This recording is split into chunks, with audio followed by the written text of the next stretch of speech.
Hello friends, आपका बहुत बहुत स्वागत है। आप लोग कैसे हैं? आशा है आप लोग बहुत ही अच्छे होंगे। तो बिहार के विभिन्न परीक्षा में पूछे गए जो है जीके जीएस के सीरीज को हम लोग कर रहे हैं। और यह जो हम लोग कर रहे हैं आपके देख सकते हैं घटना चक्र बुक के जो है आपके पूर्वालोकन से कर रहे हैं। इसमें आपके बिहार के विभिन्न परीक्षाओं जैसे बीएसएससी हो, बीपीएससी हो, बिहार दरोगा हो या पुलिस हो या क्लर्क हो, में जो है विभिन्न तरह के जो प्रश्न पूछे गए हैं उन प्रश्नों का सीरीज हम लोग कर रहे हैं। और इस बुक में जो है सबसे पहले हम लोग साइंस में फिजिक्स को देख रहे हैं।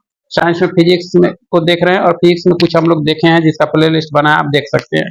तो आज हम लोग फिजिक्स में देखने वाले हैं, यांत्रिकी देखने वाले हैं। यांत्रिकी से संबंधित इसमें जो भी प्रश्न दिया गया है व्याख्या के साथ उन सारे प्रश्नों को आज हम लोग इसमें कवर करने वाले हैं। तो चलिए शुरू करते हैं। अगर आप चैनल पर नए हो तो चैनल को लाइक और सब्सक्राइब जरूर करें। यह सीरीज जो है आपके बिहार के एग्जाम के साथ साथ जो है अन्य एग्जामों के लिए भी जो भी है उसके लिए भी काफी इंपॉर्टेंट होने वाला है। एक बार जरूर देखें। चलिए शुरू करते हैं। देख सकते हैं यांत्रिकी में जो हम लोग देखने वाले हैं यांत्रिकी में से संबंधित इसमें जो भी प्रश्न दिए गए हैं उन सारे प्रश्नों को देखने वाले हैं। देख सकते हैं एक वस्तु जो है 16 मीटर की ऊंचाई से मुक्त रूप से जो है धरती की ओर गिरता है। धरती से टकराने में लगने वाला समय क्या होगा? यानी एक वस्तु जो है 15 मीटर की ऊंचाई से मुक्त रूप से धरती की ओर गिरता है तो धरती से टकराने में लगने वाला समय उसको क्या होगा? तो 1.8 सेकेंड होगा। चलिए कैसे होगा देख सकते हैं। वस्तु की ऊंचाई h, प्रारंभिक वेग आपका 0 है, अंतिम वेग 0 है। तो ऊंचाई बराबर ET plus half G T square. इस पर रखेंगे तो आपका 16 यानी इसको सॉल्व करेंगे तो आपका हो जाएगा 1.8 सेकेंड हो जाएगा आपका। ठीक है। चलिए आगे है कि एक वस्तु जो है 10 सेमी त्रिज्या के वृत्ताकार पथ में जो है गति करता है।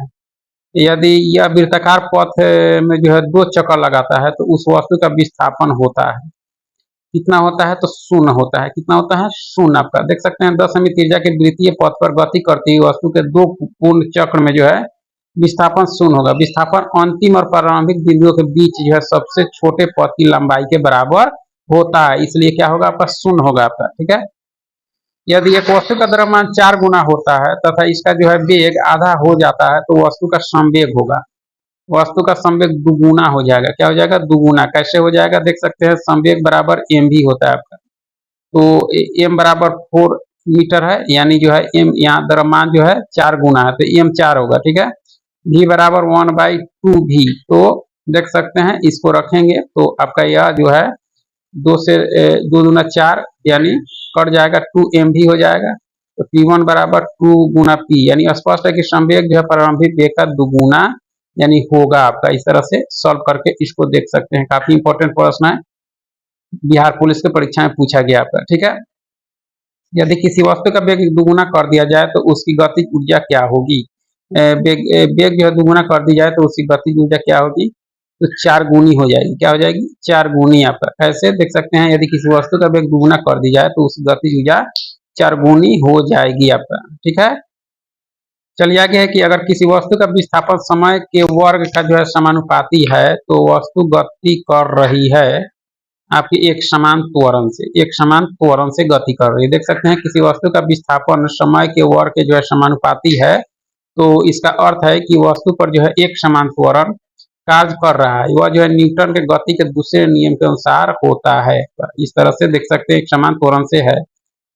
चलिए आगे है कि मात्रा स्थिर रखते हुए जब किसी पिंड की गति दुगुनी की जाती है तो उसका संवेग दुगुना हो जाता है। उसका संवेग क्या हो जाता है? दुगुना आपका। देख सकते हैं मात्रा को जो है स्थिर रखते हुए जब किसी पिंड की गति जो है दुगुना की जाती है तो उसका संवेग भी दुगुना हो जाता है आपका। संवेग यानी किसी वस्तु के द्रव्यमान तथा वेग के गुणनफल को संवेग कहा जाता है। अतः संवेग बराबर एम भी होता है आपका। देख सकते हैं एम को जो है स्थिर रखने और भी को दुगुना करने पर ये जो आपका क्या हो जाएगा? 2p, यानी संवेग जो है आपका दुगुना हो जाएगा आपका। या संवेग क्या है आपका? एक सदिश राशि आपका। क्या है? सदिश राशि आपका। ठीक है। चलिए आगे है कि विभिन्न द्रव्यमानों के 2 पिंडों जो कि ये जो है आराम से स्थिर है उन्हें जो है एक समान बल से एक ही समय में जो है गतिशील किया जाता है तो दोनों पिंडों में एक समान क्या होगा आपका? तो एक समान संवेग होगा। ऐसे में एक समान क्या होगा? संवेग होगा। देख सकते हैं भिन्न द्रव्यमानों के 2 पिंडों जो कि जो है परमाणु से स्थिर है उन्हें एक समान बल से जो है एक ही समय में गतिशील किया जाता है तो दोनों पिंडों में एक समान संवेग होगा आपका। ठीक है। चलिए आगे है कि मात्रा ut प्लस टी चिन्हों का अर्थ समान है का आयाम है। इसका आयाम क्या है तो एल टी है आपका, क्या है एल टी। देख सकते यू टी तथा टी की बीमा जो होती है आपके, यह देख सकते हैं, यानी यू टी प्लस टी या दोनों को जोड़ने पर जो है आपका हो जाएगा एल टी। तो सही विकल्प सी, इसीलिए इसका सही विकल्प क्या है सी है आपका। ठीक है, कार का एक पहिया जो सड़क पर चल रहा है तो क्या होगा, स्थैतिज घर्षण, गतिज घर्षण, गोली घर्षण होगा आपका। ठीक है, देख सकते हैं वाहनों में जो पहिए के द्वारा घर्षण को कम से कम करने का प्रयास किया जाता है, क्योंकि पहिए जो है लुढ़क कर आगे बढ़ती है और इसकी जो है सतह का न्यूनतम भाग ही जो है भूमि की सतह के संपर्क में रहता है, अतः रोलिंग यानी लुढ़कने घर्षण का मान जो है सबसे कम होता है। स्थैतिक घर्षण स्थिर वस्तुओं के मध्य जो है प्रभावी है, जबकि गति घर्षण जो है सापेक्ष गतिशील वस्तुओं के मध्य प्रभावी होता है। अतः कार के पहिए के लिए आप देख सकते हैं आपका जो है स्थैतिक घर्षण एम एस, उसके अंदर गति घर्षण, उसके अंदर रोलिंग घर्षण होगा आपका। ठीक है, चलिए आगे है कि बस के अचानक रुक जाने की स्थिति में बस में सवार यात्री जो है आगे की ओर झुक जाते हैं, ऐसा न्यूटन के किस नियम के चलते होता है आपका? यह न्यूटन के प्रथम नियम कहता है। प्रथम नियम में ऐसा होता है, देख सकते हैं कि जो है यदि कोई पिंड विरामावस्था में है या फिर एक जो है सीधी रेखा में स्थिर गति से गतिमान है तो वह या तो स्थिर रहेगा या फिर जो है स्थिर गति से एक सीधी रेखा में गति करता रहेगा जब तक कि उस पर कोई बाह्य बल न लगाया जाए।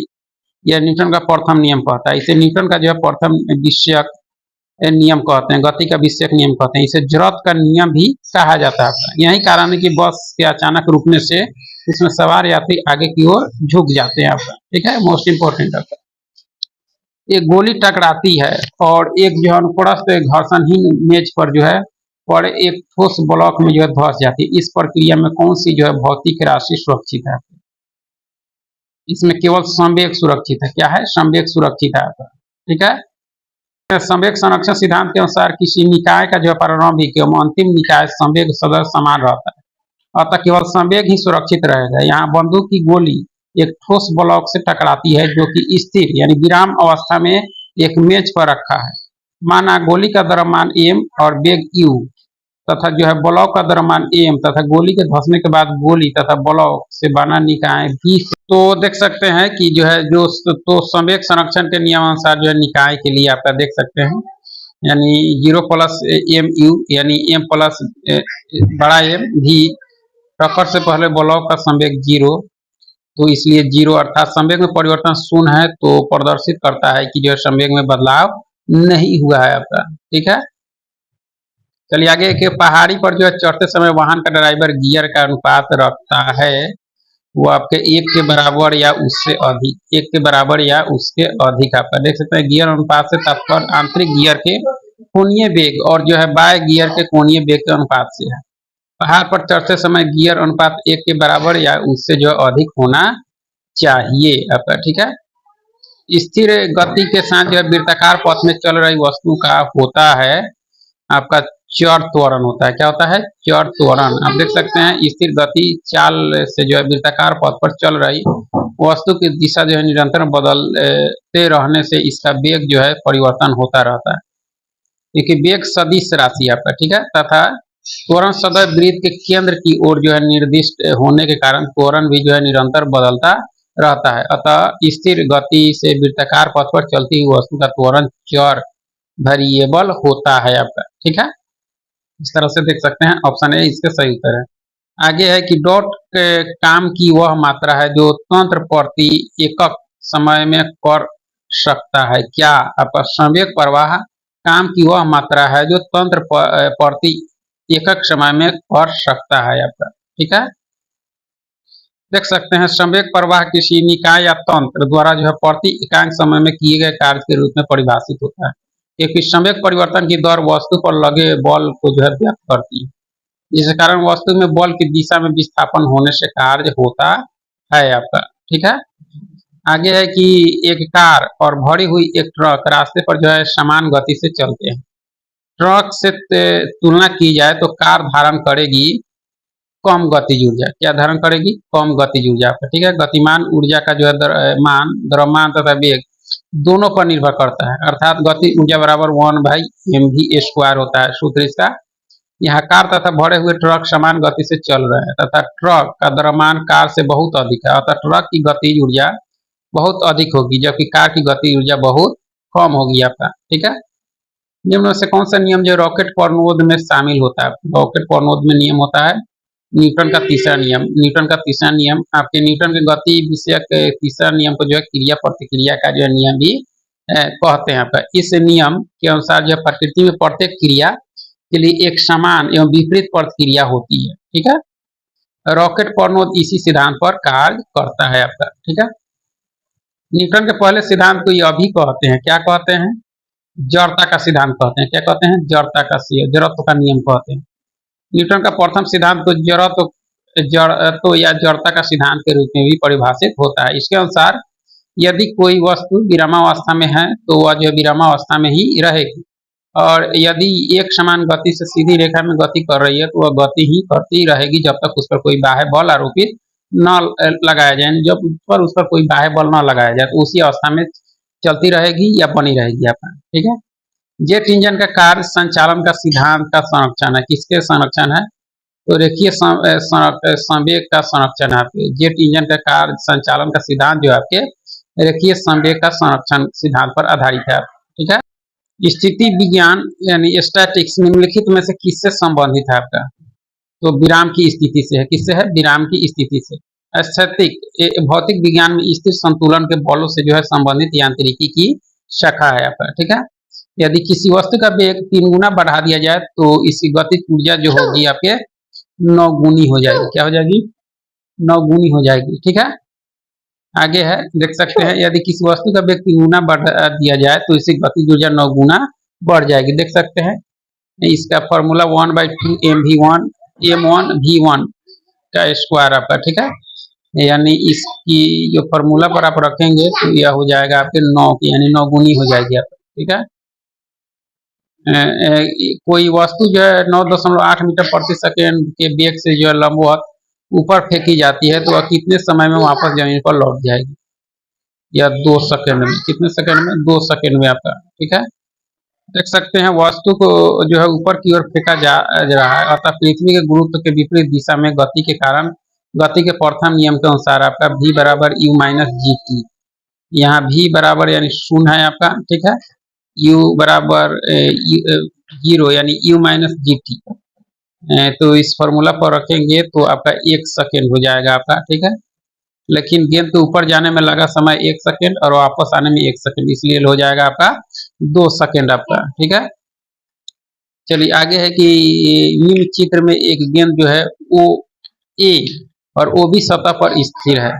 सतह ओ ए का प्रतिक्रिया बल होगा, इसमें देख सकते हैं इसका जो है ओ ए कौन होगा आपका? ओ ए का प्रतिक्रिया बल जो होगा आपका क्या होगा?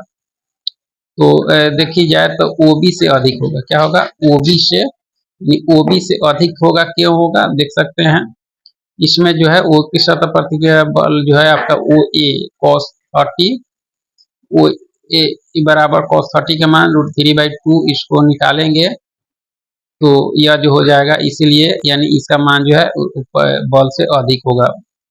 ए ओ का प्रतिक्रिया बल जो है ओ बी से प्रतिक्रिया बल से अधिक होगा आपका। ठीक है, आगे है कि गतिज ऊर्जा का समीकरण कौन सा है? गतिज ऊर्जा का समीकरण के ई बराबर 1/2 mv² होता है। ठीक है, देख सकते हैं यहाँ जो है के ई निकाय की गतिज ऊर्जा है, एम निकाय का द्रव्यमान है, वी निकाय का वेग है आपका। इस तरह से 72 किलोमीटर प्रति किलोमीटर के वेग का अर्थ है आपका मीटर प्रति सेकेंड में 20 मीटर प्रति सेकेंड, यानी 72 को जो है मीटर प्रति सेकेंड में बदलने पर आपका 5/18 से गुना कर देते हैं। 72 में 5/18 से गुना कर देंगे तो 20 मीटर प्रति सेकेंड हो जाएगा आपका। ठीक है, बांध के जल में कौन सी ऊर्जा संग्रहित है? बांध के जल में जो होती है आपके स्थितिज ऊर्जा होती है। क्या होती है? स्थितिज ऊर्जा। देख सकते हैं एक बांध में जमा पानी में स्थितिज ऊर्जा होती है। स्थितिज ऊर्जा का वह रूप है जो किसी वस्तु की स्थिति या जो है भागों की व्यवस्था से उत्पन्न होती है आपका। ठीक है,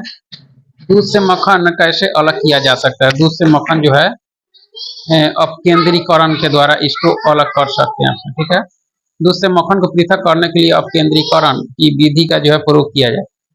यह जो है अवक्षेपण के सिद्धांत पर कार्य करता है, जिसमें द्रव माध्यम में जो है निलंबित अधिक घनत्व के कणों को जो है चक्रण के द्वारा अवक्षेपित किया जाता है आपका।